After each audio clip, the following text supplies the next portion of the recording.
by měl být klidnější, téměř recitovaný, aby zvýraznil poselství. Život by mohl být s efektem echo, nebo výven prapravadický konec. A život ani neuvidíš. Balans mezi realitou a světem virtuálním. Je to dobře nebo špatně? Co na to vidíš? Co na to vidíš? Proč na to čumíš?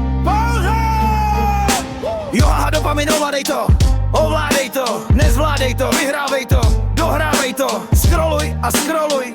Z očí máš automat, prst máš placatej, oči upřený, úspěšně soustředěný, nevědomý, svědomí. Prachy nemají rozum, nemají život, krájí, jahají a krátí a trápí. A osamocení, osamocení. Scrolluj dál, dokud nezmizíš. Dopamin tě žere, ale ty se směj, protože realita bolí víc než screen. Klikni like, share, asi zpátky v kolotoči, kde čas letí, ale ty stojíš na místě.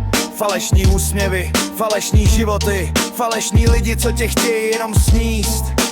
Zavři oči, otevři je, co vidíš? Prázdnotu nebo další notifikaci? Dopaminový crash a ty zase začínáš jako zombie v loopu, co neví jak skončit. Někdo říká, žij život naplno. Já říkám, žij ho vůbec. Protože scrollovat můžeš i v rakvi, ale realita tě čeká venku.